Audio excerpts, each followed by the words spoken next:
TR నిజం. నేను మీ తాళ్ళపల్లి రమేష్. ఈరోజు మార్నింగ్ న్యూస్కు స్వాగతం. అన్ని పేపర్లోని ప్రధాన వార్తలు ఒకసారి చూసుకుంటే అందులో ఇక మనం రాజకీయ నాయకులను చూస్తాను, రోజు చూస్తాను. ఒకరి మీద ఓడరే నువ్వు తప్పు చేసినవరా నాయన అంటే నువ్వు తప్పు చేసినవరా నాయన అని చెప్పేసాను.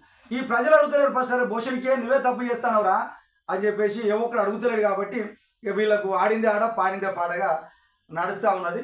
ఇక ఓడరే ఇది జరుగుతుందిరా అంటే ఇంకోటి ఇది జరుగుతూ అంటారు. అంటే ఒకరి మీద ఒకడు బురద చల్లుకొని ఈ ప్రజలను తప్పుదో పట్టిస్తూ ఉన్నారు. కాబట్టి రాజకీయ నాయకులారా మీరు ఉందాతనంగా ప్రవర్తించాలి అని చెప్పేసి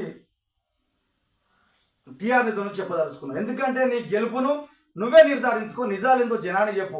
కానీ నువ్వు గెలవడం కోసం నువ్వే ఆర్భాటాల కోసం ఈ ప్రజలను పిచ్చోళ్ళని బట్టి తప్పదారి పట్టించే ప్రయత్నం చేయొద్దని చెప్పేసి ఒకసారి గుర్తు చేస్తాము. ఈరోజు సరైన ఒక ప్రక్రియ తీసుకొచ్చిండ్రు. ఈ సరైన ప్రక్రియ ద్వారా నిజంగా ఓటర్లకు అన్యాయం జరుగుతుందా న్యాయం జరుగుతుందా చూడాల్సిన అవసరం ఉన్నది. ఎందుకంటే సరైన ప్రక్రియ ఎందుకు తీసుకొచ్చిరా? ఒక్కరికి ఒకటే ఓటు ఉండాలి. ఎందుకంటే ఒక్కొక్కరికి 3-4 ఓట్లు ఉన్నాయి. కాబట్టి దీనివల్ల వేరే దేశాల నుంచి వచ్చినటువంటి వాళ్ళు కూడా మన అక్రమంగా మన దేశంలోకి ప్రవేశించి ఓటు హక్కు సంపాదించుకున్నారు. ఇలాంటి వాళ్ళని ఏరి పారేస్తామని చెప్పేసేమో ఏదైతే కేంద్ర ప్రభుత్వం చేస్తాను. లేదు ఇది వీళ్ళు బీజేపీ వాళ్ళు ఇక్కడ వాళ్ళ పార్టీలో ఓట్లు తీస్తారని వీళ్ళు అంటా ఉన్నారు. మరి నిజమేంది? ఇప్పుడు వాస్తవానికి ఏంటో చొరబాటుదారుల వల్ల ఈ దేశ అస్తిత్వాన్ని కోల్పోయే ప్రమాదం ఉన్నది. ఈ దేశంలో ఉన్నటువంటి పౌరులు వాళ్ళకు రావాల్సిన హక్కులను కోల్పోవాల్సిన సందర్భం ఉన్నది.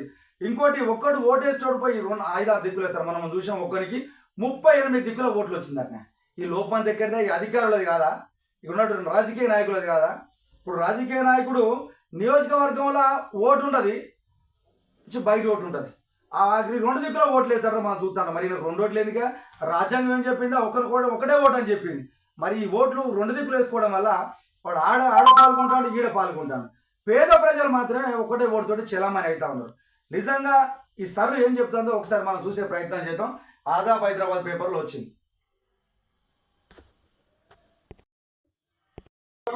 ఈ ప్రధాన వార్త గురించి ఎందుకంటే ప్రతి ఒక్కరు ఆలోచించాల్సిన విషయం ఉన్నది. రాజకీయ నాయకులు ఎవడు పిలిస్తే వాళ్ళ దగ్గరికి ప్రజలంతా పోతా ఉన్నారు. నిజంగా ప్రేమతో పోయినట్టు అనిపిస్తలేదు. ఎవడు పైసలు ఇస్తే వానికే వాళ్ళ దగ్గరికి పోతా ఉన్నారు. కానీ వీళ్ళు ఇదే మాకు ఉన్నదని చెప్పేసి వీళ్ళు పేపర్లో ప్రకటనల కోసమా రాజకీయ భవిష్యత్తు కోసమా వీళ్ళు చేస్తా ఉన్నది. ఒకసారి చూసుకుంటే రాజకీయ నాయకుడా మేల్కో, నీ గెలుపుకు నువ్వే నిర్దేశించుకో, లేకపోతే నీకు రాజకీయ భవిష్యత్తు శూన్యం అని చెప్పి చెప్తాం. ఒకరి మీద ఒకరు బురద చల్లుకోవడం ఆపండి. అమాయకులైన ప్రజలను తప్పుదోవ పట్టించుకోండి. నిజానికి మీ పరిధి దాటి ప్రక్రియ జరిగే అవకాశమే లేదు. అసలైన ఓటర్లను సజీవంగా ఉంచండి. అక్రమ చొరబాటుదారులను నిరోధించండి. భారతదేశ అస్తిత్వాన్ని, ఎన్నికల పవిత్రను కాపాడని నిజమైన ప్రజాస్వామ్యం అంటే ఏమిటో ఈ ప్రపంచానికి చాటి చెప్పండి అని చెప్పేసి ఇది ప్రధాన వార్తకు వచ్చింది. వాస్తవానికి ఏంది? నీ గెలుపును ఎవడో కాదురా భయ్ నిర్ణయించేది. నీ గెలుపును నువ్వే నిర్ధారణ చేసుకోవాల్సిన అవసరం ఉన్నది. ఇక్కడ నిజాలేందో అబద్ధాలేందో నువ్వే జనాలు చెప్పాల్సిన ఆవశ్యకత ఉన్నది. కానీ ఒకరి మీద ఒకటి బురద చల్లుకొని ఈ ప్రజలను తప్పదూరు పట్టించి నువ్వేదో చేస్తావు అనుకుంటే సాధ్యం కాదు. ఎందుకంటే ప్రజలు గమనిస్తూనే ఉన్నారు ప్రతిదీ. కాబట్టి నీ అస్తిత్వాన్ని కోల్పోవద్దు. ఈ ఒక ప్రభుత్వాన్ని నిలబెట్టేది ఓటింగ్ ప్రక్రియ. ఎన్నికలు అనేవి ఎంత శక్తివంతమైనవో మనందరికీ తెలుసు. మన కోసం, మన భవిష్యత్తు కోసం, మన పిల్లల భావిత్యం కోసం ఓటు హక్కుని వినియోగించడం తప్పనిసరి. వాస్తవానికి ఓట్లను ఎందుకు ఇస్తారా? నీకు నువ్వు పైసలు ఇస్తాను అని ఓటేస్తలేరు. నువ్వు వాళ్ళ పనిలో వాళ్ళు నిమగ్నం అయినారు. కాబట్టి నీకు ఓటేయడం వల్ల మా బిడ్డల భవిష్యత్తును మారుతావు కావచ్చు, ఈ దేశ అస్తిత్వాన్ని మారుతావు కావచ్చు, ఈ దేశానికి కాపలదారుగా ఉంటావు కావచ్చు, మాకు న్యాయం చేస్తామని ఉంటావు కావచ్చు అని చెప్పేసి నీకు ఓట్లు వేస్తూ ఉన్నారు. నీకు ఓట్లు వేయడాన్ని పక్కకు పెట్టేసి నువ్వు తప్పదారి పట్టించే ప్రయత్నం చేస్తే రేపు నీ అస్తిత్వాన్ని, నీ గెలుపును నువ్వే నాశనం చేసుకునే సందర్భం వస్తుంది. కాబట్టి నాయకుడా నువ్వు మేలుకో అని చెప్పేసి ఒక ప్రధాన వార్త ఇచ్చింది. ప్రస్తుత వ్యవహారంలోపై అధికార పార్టీ విపక్షాల మధ్య ఒక రకమైన యుద్ధ వాదన నెలకొంది. అయితే ఈ వాదనలో కొంత సహేతుకమైన కారణాలు ఉన్నప్పటికీ ఈ ప్రక్రియ మాత్రం ఒక బృహత్తరమైన ప్రక్రియ అని చెప్పవచ్చు. ఎందుకంటే కొన్ని దిక్కులు జరగవచ్చు, తప్పులు జరగవచ్చు. కానీ ఈ దేశంలో చొరబాటుదారులు ఎవడు, ఈ దేశ పౌరుడు ఎవడు, ఇది వేరేటోడు వచ్చి ఇక్కడ ఉన్నటువంటి ఓటున్న వల్ల ఇక్కడ ఉన్నటువంటి వ్యవస్థను వాడు అనుభవించేటువంటి ఆస్కారం ఉన్నది. కాబట్టి ఇలాంటి వాళ్ళని ఏరేస్తే ఈ దేశంలో ఉన్న పౌరులందరికీ ఒక సముచితమైన స్థానం దక్కుతుంది అని చెప్పేసి దీని ఉద్దేశం. అంటే ఒక చిన్న పొరపాట్లు జరిగి ఉండొచ్చు.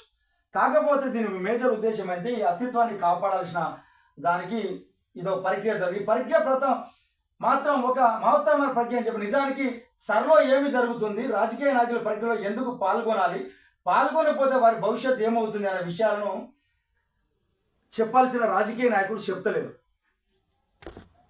కూడా ఎందుకు పాల్గొనాలి, పాల్గొనకపోతే వచ్చేటువంటి ఆవశ్యకత ఏంటి, ఈ ఓటర్ల నమోదు కార్యక్రమం ఖచ్చితంగా పాటించాల్సిన అవసరం ఉంది. ఈ బాధ్యత అన్ని పార్టీల రాజకీయ నాయకులు తీసుకోవాలి. ఎందుకంటే ఒక పార్టీకి సంబంధించినటువంటి వ్యక్తులు కాదు. ఎందుకంటే ఈరోజు అన్ని పార్టీలపై పోయి నా కోటే అని చెప్పేసి అంటాడు. నిజంగా అక్కడ ఉన్నటువంటి ప్రజలు ఓట్లను కాపాడాలన్నా లేకపోతే ఈ అన్యాయకరంతమైన అయితాని అని చెప్పడానికి కూడా రాజకీయ నాయకులు పాల్గొనాల్సిన అవసరం ఎంతైనా ఉన్నది. కాకపోతే అధికారం ఆశిస్తున్న అన్ని పార్టీల వాళ్ళు ముందుండి పరిగణ కొనసాగించాలి, లేకపోతే వారు తీవ్రంగా నష్టపోయే ప్రమాదం ఉన్నది. క్షేత్రస్థాయిలో గ్రామీణ ప్రాంతంలోని అర్బన్ ఏరియాలో అయినటువంటి స్థానిక నాయకులు ఎమ్మెల్యేలు వారి ప్రాంతాలలో మంచి పట్టు ఉంటుంది. ఎక్కడ ఎవరు ఓటర్గా ఉన్నారు, ఎవరు అనర్హులుగా ఉన్నారు వారికి తెలిసినంతగా అధికారులకు కూడా నిజంగా మా మావాడు ఉంటాడు అంతే. ఆ పార్టీలకు సంబంధించినటువంటి నాయకులు ఉంటారు. ఆ నాయకులు చెప్తారు వీడు మావాడా వీడు వీడినోడా వీడు అంటే అక్కడ ఓటరా కాదని తెలియజెప్పడానికి అక్కడ అధికారుల కంటే ఎక్కువ మొత్తంలో వారి దగ్గర నివేదిక అయితే ఉంటుంది. కాబట్టి వాళ్ళు కంపల్సరీ పాల్గొనాల్సిన అవసరం ఉంటుంది. ఈ ప్రక్రియలో భాగస్వామ్యం కంపల్సరీగా ఉండాలి. ఎవరు లేరు, ఎవరు వలస వచ్చిండ్రు, ఎవరు కొత్తగా వచ్చిండ్రు అనే విషయాల మీద కూడా మనకి అవగాహన. నిజంగా వీడు మన ఊరోడైనా, మన నియోజకవర్గం ఊడైనా, మన రాష్ట్రపూడైనా, ఎక్కడి నుంచి వచ్చిండు అనే ప్రక్రియ ఉందా ఆ సంబంధించినటువంటి రాజకీయ నాయకులకే ఉంటుంది. కాబట్టి ఈ రాజకీయ నాయకులు పాల్గొనాల్సిన ఆవశ్యకత అక్కడ కంపల్సరీగా ఉన్నది. అలా కాకపోతే తమకు రావాల్సిన ఓట్లు కూడా గంతే ప్రమాదం ఉంటుంది. కొన్ని ఏరియాలలో కావాలని టార్గెట్లు చేస్తామని చెప్పేసి అంటారు. కాబట్టి ఖచ్చితంగా రాజకీయ నాయకులు పాల్గొని ఈ ప్రక్రియను విజయవంతం చేసి నిజంగా దేశ ఔన్నత్యాన్ని కాపాడాల్సిన అవసరం వీళ్ళపైన ఉన్నదని చెప్పేసి టీఆర్ఎస్ నుంచి గుర్తు చేస్తాను.